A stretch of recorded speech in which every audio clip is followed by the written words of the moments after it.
1998년도 성탄절 즈음에 영국의 버밍엄 시의회가 크리스마스라는 명칭을 윈터벌이라고 바꾸자는 제안을 합니다. 윈터, 겨울, 페스티벌, 축제, 이 두 단어의 합성어 윈터벌로 바꾸자는 제안입니다. 그 내용은 이렇습니다. 크리스마스가 더 이상은 예수 그리스도의 탄생만을 기억하는 것이 아니라 연말 연시에 함께 모여서 즐겁고 그리고 그 즐거움의 기쁨의 의미를 서로 나누는 시간이기 때문에 이제는 더 이상 크리스마스가 아니라 윈터벌로 바꾸어 명칭을 바꾸자라는 제안입니다. 그 이야기를 들은 영국 성공회는 이렇게 반발을 하였는데요. 이 발상은 세속주의의 극치이며 윈터벌이라는 이름은 믿음과 상관없는 상업적 용어일 뿐이다 라고 비판했습니다. 지금 이 이야기가 20여 년 전 영국이라는 나라에서 특이함을 가지고 우리에게는 적용되지 않은 어떠한 독특함을 이야기하는 것이 아니라 20년이 지난 지금 우리에게도 적용되어지는 이야기입니다. 오늘날 성탄절 하면 가장 먼저 알리는 것이 교회가 아니라 백화점이나 거리가 되어버렸고, 성탄절 하면 제일 먼저 떠오르는 것이 아기 예수님의 탄생이 아니라 산타클로스와 화려한 트리로 바뀌어져 가는 이 시간 속의 이야기들을 우리가 생각해 볼 때 화이트 크리스마스를 꿈꾸며 연인 간의 즐거움과 행복을 나누는 그러한 여러 가지 생각들을 우리가 접할 때 이 성탄절을 윈터벌로 이야기하자는 이야기가 먼 이야기, 남의 이야기로만 여겨지지는 않는 오늘 하루의 시간을 우리는 보내고 있습니다. 우리 그리스도인들도 그렇습니다. 성탄절 하면 우리에게 다가오는 그 이미지가 크리스마스 구세주이신 예수님이 이 땅에 오신 의미를 생각하며 그 기쁨과 감사와 감동 속에 이 시간들을 보내어 가는 것이 아니라 이 시간을 어떻게 즐겁게 보낼까, 어떻게 축제로 시간들을 보낼까, 그리고 이 시간들 속에 담겨 있는 나의 기준의 기쁨은 무엇인가에 대해서 더 많이 생각하는 우리들의 모습이 있습니다. 오늘 마태복음 2장에서는 이 어떤 사람은 아기 예수 앞에 나와 엎드려 경배하고 어떤 사람은 아기 예수의 이야기를 듣고 크게 두려워하였다라는 그러한 이야기를 우리는 이제 함께 보게 됩니다. 같은 예수님을 보고 어떤 이는 엎드려 경배하고 어떤 이는 두려워하였다라는 이 구절, 이 질문이 옛날 옛적 동화 속에 있는 이야기 속의 질문이 아니라 오늘 하루를 살아가는 우리에게 주어진 질문이라는 것입니다. 이제 우리는 성탄의 한 가운데 현장으로 들어가게 됩니다. 세속적인 축제의 한복판이 아니라 성경에 기록한 성탄의 한 장면을 우리는 이제 함께 보게 됩니다. 이 장면은 화려한 축제의 이야기로 시작되는 것이 아니라 아기 예수에게 누가 찾아갔는지를 함께 보게 됩니다. 마태복음은 이렇게 시작합니다. 우리 마태복음 2장 1절과 2절을 함께 읽겠습니다. 헤롯 왕 때에 예수께서 유대 베들레헴에서 나심에 동방으로부터 박사들이 예루살렘에 이르러 말하되 유대인의 왕으로 나신 이가 어디 계시냐? 우리가 동방에서 그의 별을 보고 그에게 경배하러 왔노라 하니. 성경에는 동방에서 별을 보고 찾아온 사람이 몇 명이다 라고 기록하고 있지 않습니다. 우리는 보통 이 장면을 그림으로 볼 때 이 박사들은 주로 낙타를 타고 있습니다. 그리고 3명이 그 낙타를 타고 오는 장면들을 많이 보는데요. 오늘 우리가 함께 본 이 마태복음 2장의 말씀에 보면 동방박사가 몇 명이다 라는 기록이 없습니다. 그리고 어떤 수단으로 왔다라는 기록도 없습니다. 그저 별 따라 왔다. 교회사의 여러 증언들을 따르면 이들은 아주 많은 무리였다라는 그러한 고증들도 있는데요. 오늘 우리가 함께 볼 이 마태복음 2장의 이야기를 우리가 볼 때는 이 몇 명, 어느 정도의 규모, 어떠한 방법이 중요한 것이 아니라 이들이 별을 보고 왔다라는 겁니다. 그리고 그들은 유대인이 아니라는 것입니다. 이 아기 예수가 이 땅에 오신 의미가 어떠한 유대인, 그리고 무엇을 믿는 자, 어떠한 공간 안에 있는 자만이 아니라 아주 멀리서도 찾아오는 이야기, 온 인류가 함께 이야기해야 되는 이야기라는 것을 동방에서 별을 따라온 사람들의 모습을 통해서 우리는 보게 됩니다. 그래서 이 성탄의 이야기 속에 동방에서 별을 따라온 사람들은 이렇게 이야기합니다. 유대인의 왕이 나셨다. 유대인의 왕이 나셨다라는 이 선포와 함께 우리는 동방박사들이 별을 따라 발걸음을 옮기며 나온 이 이야기들 속에 담겨진 신앙 고백을 이제 함께 보게 됩니다. 그들은 별을 따라 발걸음을 옮깁니다. 발걸음을 옮기다가 어느 순간 별이 멈춰 있는 것을 발견하게 되고 그 별 아래에 아기를 발견합니다. 그리고 그 아기에게 엎드려 경배하며 예물을 드리는데요. 우리 2장 11절 말씀을 함께 읽겠습니다. 집에 들어가 아기와 그의 어머니 마리아가 함께 있는 것을 보고 엎드려 아기께 경배하고 보배압을 열어 황금과 유향과 몰약을 예물로 드리니라. 아기에게 드린 예물 3가지, 황금, 유향, 몰약. 여기 계신 분들 중에 교회 학교를 어린 시절 속에서 보내셨다면 이 성탄절 때 꼭 전도사님이나 목사님이 아기 예수께 드린 예물은 무엇일까요? 라는 질문을 받아 보았을 것입니다. 너무나도 문제 내기 좋거든요. 3개니까. 우리는 사지선다에 익숙하잖아요. 1번 황금, 2번 유향, 3번 몰약, 4번 뽀로로. 정답은 무엇일까요? 네, 4번입니다. 이렇게 하면서 우리는 이 3가지 예물의 종류를 어려서부터 많이 들었습니다. 근데 이 3가지 예물에는 우리의 마음 가운데 이 성탄의 의미를 잘 담을 수 있는 신앙 고백이 고스란히 담겨져 있습니다. 첫 번째 예물 황금. 이 황금을 드렸다라는 것은 무엇이냐면 아기 예수가 왕이십니다 라는 고백입니다. 황금을 드림으로 아기 예수는 세상의 왕입니다, 만왕의 왕입니다 라는 고백이 담겨져 있습니다. 두 번째 예물 유향. 이 유향은 언제 사용되어지냐면요, 성전 안에서 여호와의 임재를 상징해야 할 때 이 유향을 피웠습니다. 그러니까 유향을 드린다는 의미는 무엇이냐면 하나님의 임재를 상징함입니다. 그래서 유향을 드림으로 아기 예수가 곧 하나님이라는 의미입니다. 그래서 황금을 드림과 유향을 드림을 합하면 왕이신 예수님이 곧 하나님의 임재를 상징하는 하나님입니다 라는 것입니다.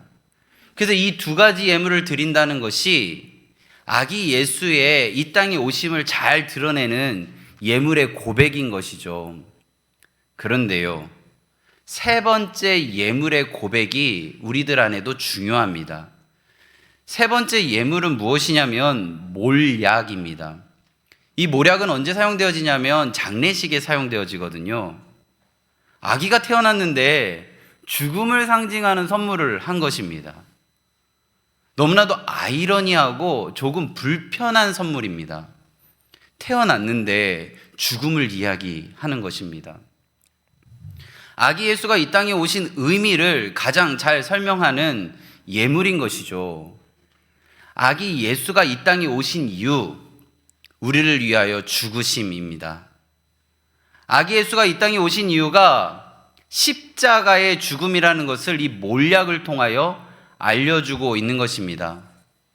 이 위대한 신앙의 고백이 담겨 있는 세 가지 예물, 황금, 유향, 몰약, 이 의미를 담아서 한 문장으로 제가 읽어보겠습니다. 예수는 왕이시며 하나님이시며 우리를 위해 죽으실 구원자이십니다. 이 고백이 오늘 성탄의 이 기쁨의 시간을 보내는 우리의 고백이 되기를 바랍니다. 동방박사는 지금 이러한 고백을 먼 길을 마다하지 않고 찾아와서 아기 예수 앞에 엎드려 고백합니다. 근데 이 고백과는 정반대의 모습을 마태복음 2장에서는 기록하고 있습니다. 마태복음 2장 3절을 함께 읽겠습니다. 헤롯 왕과 온 예루살렘이 듣고 소동한지라. 동방박사는 엎드려 경배했는데 헤롯 왕은 두려워합니다. 왜 두려워했을까요? 아기 예수 때문이 아니라 동방에서 온 사람들의 말 때문입니다. 동방에서 온 사람들이 이러한 말을 합니다. 유대인의 왕. 이 왕이라는 단어가 그들을 두렵게 한 것이죠. 헤롯이 생각할 때 그들이 찾고 있는 존재가 자신의 왕권을 더욱 강화시켜 줄 것인가? 라는 질문에 아니요 라고 답을 할 수 있는 것. 그리고 내 삶에 있어서의 통치에 도움이 되는가? 라는 이 질문에 아니요 라고 대답하는 지점, 그리고 나의 이 자리를 흔들 것인가? 라는 이 질문에는 그럴 수도 있다. 그럴 것이다. 그럴 것 같다. 라는 이러한 생각들이 헤롯 왕의 마음 가운데 들어온 것입니다. 그래서 예수님은 헤롯 왕의 왕권을 보완하기 위하여 오신 분이 아니라 자리를 바꾸고 세상을 바꾸시는 그러한 분임을 헤롯은 직감한 것입니다. 헤롯은 예수님으로 인한 이러한 변혁을 두려워한 것이 아니라 자기의 왕좌가 대체되어지는 것을 두려워한 것입니다. 그래서 이 시간들 속에 있는 이 대체의 시간들을 하나님께서는 변혁의 시간으로 사용하기 시작하시는데요. 예수님을 두려워한 이유가 무지가 아니라 자기 자리를 내어주는 것이 싫었기 때문입니다. 지금 우리는 이 자리에서 물어야 합니다. 예수님이 나의 자리에 빛으로 찾아오셨을 때 나는 동방 박사와 같이 엎드려 경배할 것인가? 아니면 헤롯 대왕과 같이 내 삶이 흔들리는 것이 두려워 그 상황을 싫어할 것인가? 어둠 속에 있던 내 삶이 빛으로 오신 예수님이 조명하신다면 나의 삶은 어떠한 반응을 할 것인가에 대한 물음을 우리 안에 던지고 그것에 대한 답을 고백으로 해야 합니다. 우리는 황금, 유향, 몰약, 이 의미를 담겨진 삶 속에 있습니다. 예수님이 내 삶의 왕이십니까? 예수님이 하나님이십니까? 예수님이 나의 죄 때문에 십자가에 달려 돌아가시기 위하여 이 땅에 오셨다라는 것을 믿으십니까? 그 믿음으로 오늘 우리는 이 자리에 있습니다. 자, 이제 제가 질문을 하나 드리겠습니다. 성탄절은 12월 25일인데요. 왜 12월 25일일까요? 오늘 마태복음 2장에서 이 성탄의 기쁨을 이야기할 때 잘 읽어보면 성탄절을 12월 25일이라고 기록하는 구절이 없습니다. 복음서를 천천히 다 읽어봐도 예수님이 탄생하신 날이 12월 25일이라는 기록이 없습니다. 구약 성경에 예수님에 대한 예언을 다 읽어봐도 예수님이 12월 25일에 태어나실 것이라는 예언 없습니다. 그런데요, 왜 우리는 12월 25일에 이렇게 함께 모여 성탄을 기억할까? 사실 예수님께서 태어나시고 부활하시고 승천하시고 이제 그 시간 속에 남겨진 초대교회 사람들은 예수님의 성탄이 그의 삶 가운데, 신앙생활 가운데 중요한 부분을 차지하지 않았습니다. 왜냐하면 승천하신 예수님께서 곧 오신다고 하셨거든요. 그래서 십자가가 중요했고 부활이 중요했고 다시 오실 예수님이 중요했던 것입니다. 그래서 서신서에 보면 예수님이 다시 오심에 맞춰져 있는, 강림에 맞춰져 있는 이야기들은 너무나도 많은데 오늘 우리가 함께 본 이 탄생과 관련된 이야기는 찾아보기가 어렵습니다. 시간이 흐르자 예수님에 대한 논쟁이 일어나기 시작합니다. 예수님이 정말 하나님이시냐? 라는 이런 질문 속에서 신앙을 견고하고 건강하게 하기 위해서는 예수님이 이 땅에 오신 하나님입니다 라는 고백이 필요한 날이 너무나도 중요하게 자리하기 시작했습니다. 그래서 그들은 아주 과감한 결정을 합니다. 그 당시에 12월 25일이 어떤 날이었냐면요, 그날은 태양신을 기억하는 날입니다. 그래서 그들의 머릿속에는 12월 25일 하면 태양신을 숭배하는 날로 각인되어져 있습니다.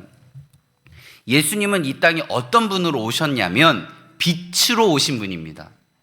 빛으로 오신 분, 예수님을 기억해야 하는 날, 사람들의 머릿속에 있는 가장 강한 빛을 내는 태양보다 더 강력한 빛을 낼 수 있는 분, 그분이 곧 예수님, 그 예수님을 우리는 기억합시다 라는 마음으로 12월 25일을 제정하고 기억하며 이 땅에 오신 예수님을 기념한 것입니다. 그러면 우리는 알 수 있습니다. 교회에서 성탄절을 지키는 이유는 무엇일까요? 예수님의 생일을 축하하기 위한 것이 아니라 예수님이 누구신지 기억하는 날입니다. 교회는 분위기를 만들기 위해서 성탄을 지킨 것이 아니라 진리를 지키기 위해서 성탄을 지킨 것입니다. 그래서 성탄은 어떠한 감정의 날이 아닙니다. 신앙 고백을 하는 날입니다. 그래서 교회는 성탄절의 날짜가 중요한 것이 아니라 이렇게 함께 모여서 무엇을 고백할 것인가가 중요한 것입니다. 요한복음 1장 14절 말씀 함께 읽겠습니다. 말씀이 육신이 되어 우리 가운데 거하심에 우리가 그의 영광을 보니 아버지의 독생자의 영광이요 은혜와 진리가 충만하더라. 성탄은 하나님께서 사람이 되어 오신 사건입니다. 전능하신 하나님께서 인간의 연약함을 실제로 입으셨다라는 것입니다. 그래서 예수님은 배고프셨습니다. 예수님은 피곤하셨습니다. 예수님은 죽으셨습니다. 예수님은 눈물을 흘리셨습니다. 이 모든 것을 경험하기 위하여 이 땅에 오셨습니다. 왜요? 우리의 마음을 헤아리시고 그것으로 인하여 죽으시기 위함입니다. 그러므로 성탄절은 우리에게 오신 분, 그 분이 아기 예수님이 귀여운 아기, 이것을 기념하는 날이 아닙니다. 이 땅에 직접 오셔서 인간 한가운데 들어오셔서 우리와 같은 자리에서 사셨고 서셨고 우리를 구원하신 분 예수님을 기억하는 날입니다. 그래서 우리는 하나님 앞에서 고백해야 합니다.